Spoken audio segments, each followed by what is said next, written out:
और ना दिया फिर मांगते फिरियो, भगवान सुने नहीं कान। तो पुण्यात्माओं, परमात्मा कबीर साहब ने स्वयं आकर के सब क्रियाएं हमें बताई है और स्वयं उनको प्रैक्टिकल करके दिखाया है कि तुम भी करके देखो जो परमात्मा कह रहे हैं। तो देखो, पहले तो दास ने आपके हृदय में यह सिद्ध किया है कि कबीर इज गॉड। जिनको नहीं शंका है, अभी थोड़े दिन नए नए आए हैं, वो उनको हो जाएगा क्योंकि तो प्रमाणित है। तो सबसे पहले तो यह सिद्ध हो गया कि कबीर भगवान है। दूसरा, ये फिर आपने ऑटोमेटिकली पता है कि भगवान जो कहता है वह सत्य होती है, उसने कोई मिटाने वाला नहीं है, वो सारी सच्ची होती है। तो जो परमात्मा ने हमें किया है, करके दिखाया है या कहा है, क्या कहा है? चिड़ी चोंच भर ले गई नदी न घट्यो नीर, दान दिए धन घटे नहीं, ये कह रे साहिब कबीर।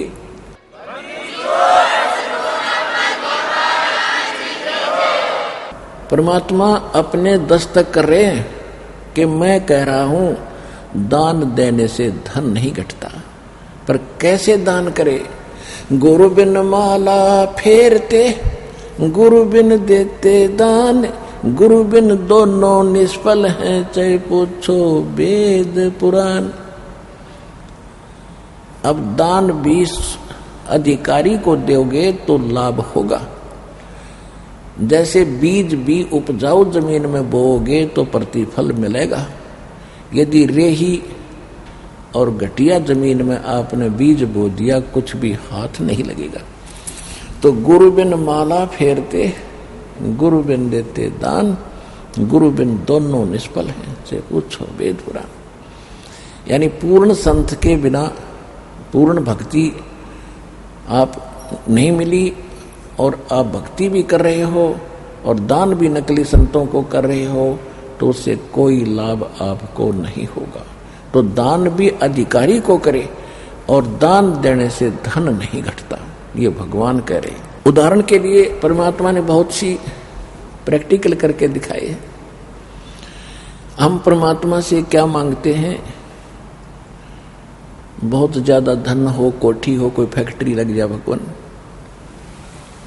और परमात्मा कहते हैं परमात्मा से ये मांगो। कबीर साहब कहते हैं, साईं इतना दीजियो जा मैं कुटुंब समावे, हम भी भूखे न रहे अतिथि न भूख हो जाए। परमात्मा कहते हैं मेरे से इतना मांग लो, और इसमें सब कुछ आ गया भक्तों, सब कुछ आ गया। जा मैं कुटुंब समावे, साईं इतना दीजिए जा मैं कुटुंब समावे, यानी रिक्वायरमेंट ऑफ द फैमिली, परिवार की आवश्यकताएं पूरी हो, और हम भी भूखे ना रहे, और कोई अतिथि द्वार पे आवे दाता वो भी भूखा ना जाए, सब कुछ मिल गया। आवश्यकता जो परिवार की, भगवान को खूब पता है इस बच्चे को किस चीज की आवश्यकता है। हम अननेसेसरी मांगते हैं कोई चीजें जिनकी आवश्यकता नहीं है, तो परमात्मा आपको नहीं देगा, और उनको आप ये मान लेते हो कि हमें कोई लाभ नहीं हो रहा। जैसे छोटे बच्चे होते हैं आपके, आपको उन बच्चों से पहले पता है गर्मी में कौन सी पोशाक लानी है, सर्दी में कौन सी लानी है। अब इसको दूध पिलाना, बच्चा तो पता भी नहीं दूध कब पिएगा कि ना पिएगा, खाना खाने की भी नहीं चिंता, वो तो खेलता ही रहता है। माता पिता जबरदस्ती उठा कर लाते हैं, बेटा खाना खा, बेटी खाना खा, और ये कपड़े पहन, जुराब पहन, जूते पहन, जर्सी पहन, और फिर जा खेले। तो इस प्रकार भगवान के आप बच्चे हो गए, आपका जन्म हो गया इस परमात्मा के घर पे। परमात्मा का घर ये सत्संग है, और जिस दिन आपने यहाँ नाम लिया है बेटा या बेटी भगवान के हो गए तुम, उस दिन से आपका जन्म है, डेट ऑफ बर्थ है। उसके बाद आपकी जीवन उम्र गिनती होगी। तो कोई तो किसी का तो आज ही जन्म हुआ है, दीक्षा ली है, किसी का कल, किसी का परसों, ये नवजात बच्चे हैं, और किसी ने 6 महीने, किसी को वर्ष हो गए, किसी को 2 वर्ष, कोई 10 वर्ष के भी हो गए।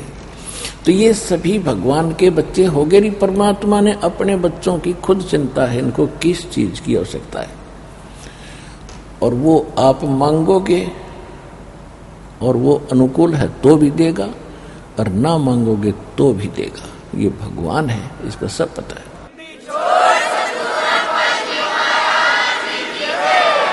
जब हम एक मनुष्य हैं, हम ही अपने बच्चों की इतनी चिंता करते हैं, तो परमात्मा है, वो तो परमात्मा है, समर्थ है, उसके घर में किसी चीज की कमी नहीं है। साईं के दरबार में कमी काहे की ना, अनसा मौज नहीं पावता तेरी चौक चाकरी माँ। कि इस कबीर भगवान के दरबार में, समर्थ के दरबार में किसी वस्तु की कमी नहीं है, अभाव नहीं है। और यदि आपको परमात्मा नहीं दे रहे हैं तो आपकी कोई चाकरी में चूक है, आपकी कोई श्रद्धा भावना और सेवा में कोई कमी है, उसकी त्रुटि पूरी करो, फिर क्यों ना मिलेगा। दूसरी बात ये होगी कि उसकी आपको आवश्यकता नहीं है और आप अननेसेसरी वस्तु मांग रहे हैं, तो भी भगवान आपको नहीं देगा। अब जैसे कोई हाई ब्लड प्रेशर का मरीज और हलवा खान की कह गणाएं खिला दे, तो डॉक्टर अलाउड नहीं करे, कतई नहीं देगा उसको, चाहे खुश रहे और चाहे रो, क्योंकि उसको मारना नहीं उसको। इसी प्रकार परमात्मा वो वस्तुएं आपको नहीं देगा जो आपके भक्ति मार्ग में आपको हानि करे। अब जैसे परमात्मा ने आकर के शुरुआत में ये ज्ञान दिया, वो क्या बताया करते थे, एक सतगुरु की भूमिका भी परमात्मा ने की, कबीर भगवान ने एक अच्छे नागरिक की, कि अपना करके खावे और किसी का ले तो देवे भी, अपना 10 नाखूनों की कमाई से काम करे, उससे अपना निर्वाह करे, घर में भी सुख, शरीर में भी सुख और भक्ति भी प्रफुल्लित कहनी होगी। तो परमात्मा ने एक तो ये रोल किया, दूसरा ये किया कि वो सतगुरु हैं, वो सारी सृष्टि के पालनहार हैं और वो जगत गुरु हैं, पूरी सृष्टि को, विश्व को सत्य ज्ञान, सतगुरु हैं, सच्चा ज्ञान देने वाले गुरु हैं, वही है, भगवान ही हो सकता सतगुरु। ये बाकी नकली अपने बेशक सतगुरु लिखे रहे, वो सतगुरु नहीं है, जिनको ज्ञान नहीं, सच्चा ज्ञान ही नहीं, सच्चा मार्गदर्शक नहीं वो, तो सतगुरु कहाँ से होगा। तो वो सतगुरु की भूमिका भी वही करते हैं, क्योंकि वो उनके विधान में है। वेद बताते हैं परमात्मा ऊपर रहते हैं सतलोक में, वहां मनुष्य दृश्य है, राजा के समान वहां एक सिंहासन यानी तख्त पर बैठे, अनंत कोट ब्रह्मांड के संचालक, कंट्रोलर यानी महाराजा के पद पर वो विराजमान है। जैसे हम सुना करते कि दिल्ली के तख्त पर, सिंहासन पर फलाने राजा इतने दिन रहा, वो इतने दिन रहा, तो ये तख्त मीन एक सिंहासन अर्थात एक राजपद। तो परमात्मा महाराज पद हैं, वो सतलोक में रहते हैं, वो सारी सृष्टि के संचालक और कंट्रोलर हैं, वो सब के मालिक हैं। वहाँ सिंहासन पर सिर पे मुकुट है मालिक का, ऊपर बहुत सुंदर सफेद छत्र बना हुआ है, एक बहुत बड़े गुमज के अंदर, जैसे बहुत सुंदर मंदिर नहीं कह सकते, मंदिर की तो चोटी नो करते हैं ऊपर तक, वो ऐसे गोल गोल सी ऐसे ही होती है गुमज। एक बहुत बड़े गुमज में, सफेद गुमज में मालिक बैठे हैं। और फिर यहाँ आते हैं वो 3 स्थिति से, 3 प्रकार की स्थिति से हमारी सभी केयर टेक करते हैं, देखभाल करते हैं। एक शरीर जो ऊपर परमात्मा बैठे हैं, एक रोमकूप में करोड़ सूर्य मिला दे, एक रोम बोलते हैं बाल को, और रोमकूप बोलते हैं जहां बाल उगया है, इसको रोमकूप कहते हैं। तो शरीर के एक बाल में करोड़ सूर्य मिला दे, करोड़ चंद्रमा, इतनी रोशनी एक बाल की, एक रोम की, ये तो मालिक का इतना सुंदर और तेजोमय शरीर वहां पर है।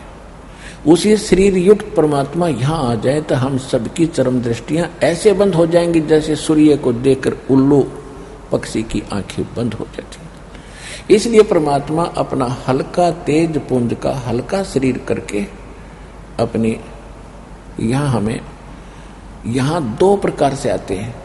एक तो प्रत्येक युग में मालिक